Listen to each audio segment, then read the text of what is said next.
નમસ્કાર. સરકારના મહિલા અને બાળ વિકાસ વિભાગના નેજા હેઠળ કામ કરતા આંગણવાડી કર્મચારી બહેનો અને આરોગ્ય વિભાગના નેજા હેઠળ કામ કરતા આશા વર્કર ફેસિલિટર બહેનો, સ્વાગત છે તમારું આજના વિડીયોમાં અમારી આ યુટ્યુબ ચેનલમાં, જેનું નામ છે જ્ઞાન યાત્રા. તો સરકાર દ્વારા મોટી જાહેરાત બહાર પાડવામાં આવી છે કે આપ સૌ બહેનો માટે, એટલે કે આશા વર્કર્સ અને આંગણવાડી કાર્યકર અને તેડાગર બહેનો માટે માનદ વેતનમાં વધારો કરવાનો નિર્ણય જે છે તે લેવામાં આવી રહ્યો છે, જેનાથી આપ સૌને આગામી સમયમાં તમારા માનદ વેતનમાં મોટો વધારો જે છે તે મળશે. આપ સૌને જણાવી દઈએ કે આ વધારો જે છે તે આગામી બજેટ વર્ષ 2026-27નું જે રજૂ થવા જઈ રહ્યું છે 1 ફેબ્રુઆરીએ કહી શકાય, કેન્દ્ર સરકાર દ્વારા લોકસભામાં રજૂ થશે અને ત્યારબાદ ક્રમશઃ અલગ અલગ રાજ્ય સરકારો પણ વિધાનસભામાં રાજ્ય સરકારના બજેટો રજૂ કરશે.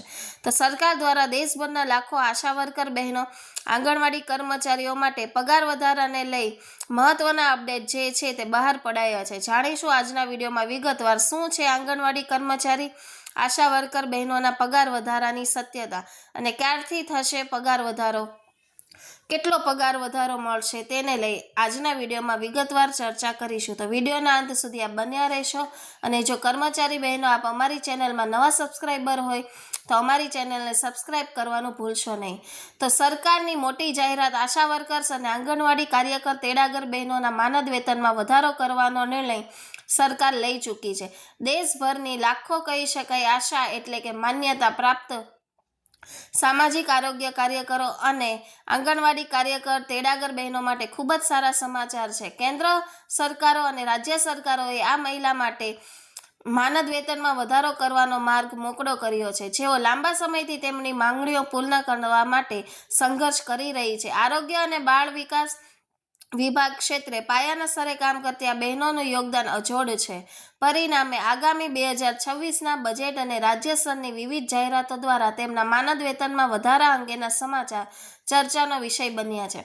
આપ સૌને જણાવી દઈએ કે વર્ષ 2026-27 માટેનું પૂર્ણ કદનું બજેટ 1 ફેબ્રુઆરી 2026 રવિવારના રોજ લોકસભામાં માન્ય નાણામંત્રી શ્રીમતી નિર્મલા સીતારામન દ્વારા રજૂ થવા જઈ રહ્યું છે. ત્યારબાદ ગુજરાત રાજ્ય સરકારની વાત કરીએ તો ગુજરાત રાજ્ય સરકારનું વિધાનસભાનું જે સત્ર છે તે ફેબ્રુઆરી મહિનાના બીજા અથવા ત્રીજા અઠવાડિયામાં શરૂ થશે અને જે 45 દિવસ સુધી ચાલશે, જે ઇતિહાસનું સૌથી લાંબામાં લાંબુ વિધાનસભાનું બજેટ સત્ર બનવા જઈ રહ્યું છે. અને આ બજેટ સત્રમાં અનેક યોજનાઓ જે છે તે લોન્ચ થશે, અનેક ઠરાવો મંજૂર થશે, જ્યારે સરકાર દ્વારા અનેક વિવિધ જાહેરાતો કર્મચારીઓ માટે થશે, જેમાં આંગણવાડી કર્મચારી હોય કે આશા વર્કર બહેનો હોય તેમના માનદ વેતનમાં જે છે તે સરકાર દ્વારા ખૂબ જ લાંબા સમયગાળા બાદ મસ્ત મોટો વધારો થશે, કારણ કે હાઈકોર્ટ દ્વારા આ વધારો કરવાને લઈને ચુકાદો ઓલરેડી આપવામાં આવી દીધો છે.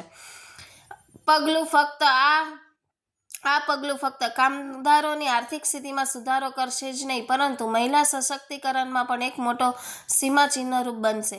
ઘણા રાજ્યોએ તેમના માનદ વેતન કર્મચારીઓના માનદ વેતનમાં વધારો કરવાના આદેશો પહેલાથી જ જાહેર કરી દીધા છે, જેનાથી લાખો પરિવારને તેનો ફાયદો થવાની અપેક્ષા છે. સરકારની મોટી જાહેરાત આશા અને આંગણવાડી કાર્યકર તેડાગર બહેનો માટે માનદ વેતનમાં વધારો નક્કી. કેન્દ્ર સરકારો અને વિવિધ રાજ્ય સરકારો આંગણવાડી કાર્યકરો, તેડાગરો અને આશા વર્કર્સ બહેનો માટે માનદ વેતન વધારાની તૈયારીઓ કરી રહી છે. અહેવાલો અનુસાર રાજસ્થાન, મધ્યપ્રદેશ અને બિહાર જેવા રાજ્યોએ તેમની યોજનાઓ હેઠળ 10થી 20% પગાર વધારો સૂચવી દીધા છે. કેન્દ્ર સરકાર હાલમાં આંગણવાડી કાર્યકરોને ₹4500 અને તેડાગર બહેનોને ₹2250નો કેન્દ્રીય હિસ્સો, જે માનદ વેતનમાં 60% છે, તેમાં આપી રહી છે. વધુમાં રાજ્ય સરકારો તેમનો હિસ્સો ઉમેરે છે. હવે ફુગાવાને ધ્યાનમાં રાખીને આ રકમને બમણી અથવા તો વધારવાની માંગણીઓ થઈ રહી છે. 2026 માટેના તાજેતરના અપડેટ મુજબ ઘણા રાજ્યોમાં આંગણવાડી કાર્યકરોનું ફૂલ માનદ વેતન 10,000થી લઈને 15,000ની વચ્ચે પહોંચવાની ધારણા છે.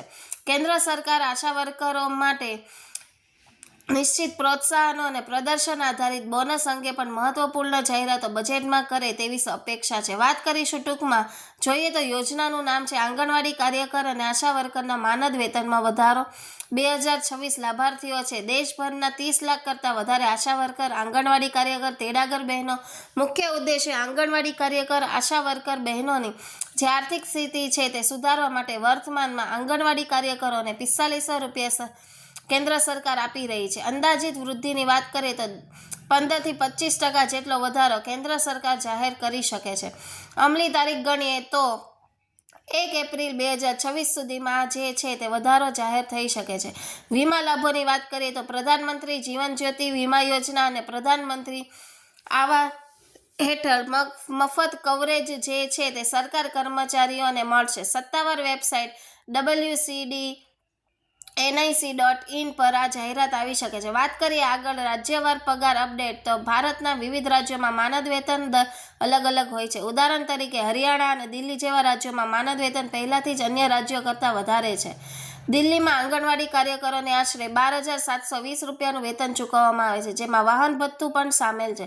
તાજેતરમાં ઉત્તર પ્રદેશ અને બિહારમાં પણ માનદ વેતનમાં વધારાની માંગણી સાથે વિરોધ પ્રદર્શનો થયા છે. બિહાર સરકારે વિધાનસભાની ચૂંટણીના વર્ષને ધ્યાનમાં રાખીને આરોગ્ય કર્મચારીઓ માટે માનદ વેતનમાં ₹2,000 સુધીનો વધારો કરવાની જાહેરાત કરી હતી. હવે ઉત્તર પ્રદેશ સરકાર વર્ષ 2026ના બજેટમાં આંગણવાડી કર્મચારીઓ અને આશા વર્કર્સ બહેનો માટે નોંધપાત્ર પ્રોત્સાહન રકમ વધારી શકે છે. આશા વર્કરો માટે ઉપલબ્ધ સેવા અને અન્ય લાભો તો આશા વર્કરોને માત્ર નિશ્ચિત માનદ વેતન જ મળતું નથી, પરંતુ પરફોર્મન્સ લિંક ઇન્સેન્ટિવ એટલે કે PLI પણ મળે છે. તેમને નિયમિત રસીકરણ, સંસ્થાકીય પ્રસૂતિ અને કુટુંબ નિયોજન જેવા કાર્યો માટે અલગથી ચૂકવણી સરકાર કરે છે. કેન્દ્ર સરકારે ઓલરેડી પ્રધાનમંત્રી જીવન જ્યોતિ વીમા યોજના એટલે કે PMJBY અને પ્રધાનમંત્રી સુરક્ષા વીમા યોજના PMSBY હેઠળ આશા વર્કરો માટે મફત વીમા કવચ પણ પૂરું પાડ્યું છે. વધુમાં આ કાર્યકરો હવે આયુષ્યમાન ભારત યોજના હેઠળ આરોગ્ય લાભો પણ મેળવી રહ્યા છે.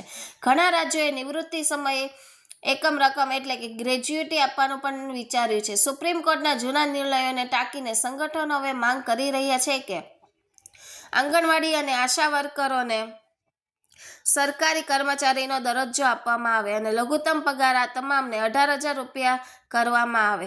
માનદ વેતનની સ્થિતિ કેવી રીતે તપાસવી તો આંગણવાડી અને આશા વર્કરો પોષણ ટ્રેકર એપ અથવા અન્ય રાજ્ય સરકારના કલ્યાણ પોર્ટલ દ્વારા તેમની માનદ વેતનની વિગતો જોઈ શકે છે. સરકાર હવે બધી ચૂકવણીઓ સીધા બેંક ખાતાઓમાં ડાયરેક્ટ બેનિફિટ ટ્રાન્સફર દ્વારા DBT દ્વારા કરે છે. માનદ વેતન વધારવાની ચકાસણી માટે તમે તમારા વિસ્તારના બાળ વિકાસ પ્રોજેક્ટ ઓફિસ એટલે કે CDPOનો સંપર્ક કરી શકો છો. બજેટની જાહેરાત પછી એક સત્તાવાર સૂચના અને PAGR જાહેરાત કરવામાં આવશે, જેમાં વધેલા પગારની સ્પષ્ટ વિગતો આપવામાં આવશે. આમ કેન્દ્ર સરકાર અને રાજ્ય સરકારો વર્ષ 2026-27ના જે બજેટો પૂર્ણ આવવાના છે તેમાં આંગણવાડી કર્મચારીઓ અને આશા વર્કર બહેનોના પગાર વધારાની જાહેરાત કરી શકે છે. જય ભારત, જય હિન્દ, અસ્તુ.